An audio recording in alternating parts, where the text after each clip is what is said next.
Hello friends, स्वागत है आपका हमारे इस वीडियो में।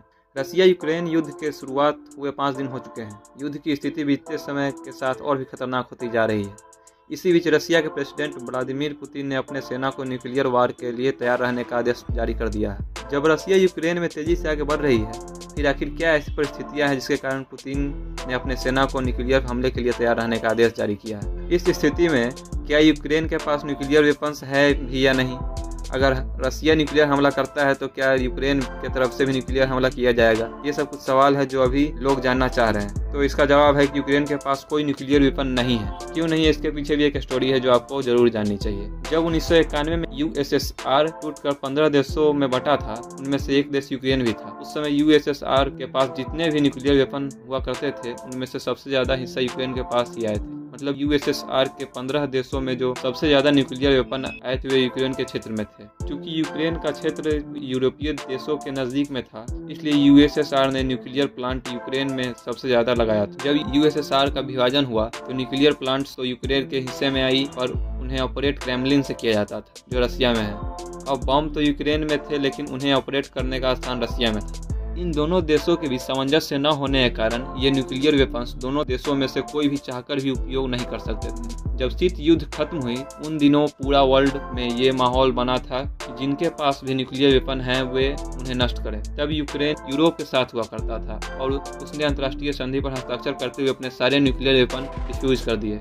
इसी बीच रसिया के द्वारा यूक्रेन के राष्ट्रपति वोलोडिमीर जेलेंस्की को वार्ता के लिए बेलारूस की राजधानी मिन्स्क में बुलाया जा रहा है। इससे पहले भी मिन्स्क में कई वार्ता हो चुकी है। अभी तक तो जेलेंस्की वार्ता के लिए तैयार थे, पर अब खबर है कि वे मिन्स्क में नहीं जा रहे हैं, क्योंकि बेलारूस रसिया के पक्ष का देश है और ऐसी स्थिति में ये संभव है कि यूक्रेन के राष्ट्रपति को वार्ता के दौरान ही बंदी बना ली जाए। अब फिर से जगह बदलकर बेलारूस और रूस के बॉर्डर के किनारे एक जगह चुना गया है जिसका नाम गोमुल है, जहाँ पर दोनों देशों के बीच वार्ता हो सकती है। अब आइए जानते हैं, दोनों देशों के बीच वार्ता के लिए सहमति हो चुकी है, फिर भी रसिया अपनी न्यूक्लियर वेपन्स को हाई अलर्ट पर क्यों रखे हुआ है? यूक्रेन के 2 शहर है जिसमें देश की सबसे ज्यादा आबादी रहती है, जिनमें से एक कीव है जो यूक्रेन की राजधानी है, जिसके पास रसियन सेना पहुंच चुकी है, और दूसरा शहर का नाम खार्किव है जो रसियन बॉर्डर के नजदीक है। रसियन फोर्सेस यहाँ भी पहुंच रही है, लेकिन खार्किव में रसियन सेना को बहुत ज्यादा नुकसान झेलना पड़ रहा है। खार्किव के डेटा की माने तो वहाँ अभी तक 4300 रसियन सेना की जान जा चुकी है। यहाँ से ये न्यूज निकल रही है कि यूक्रेन की सेना के द्वारा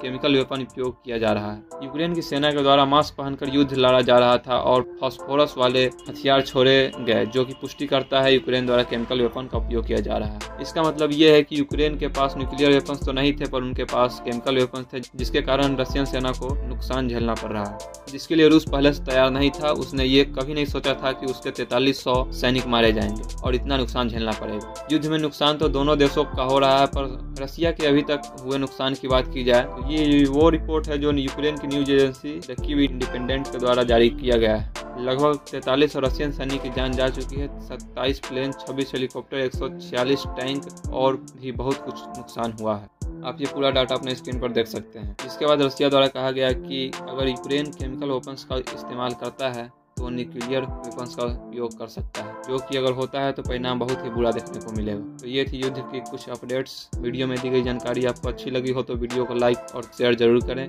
और इस तरह की इन्फॉर्मेशनल वीडियो के लिए चैनल सब्सक्राइब जरूर करें।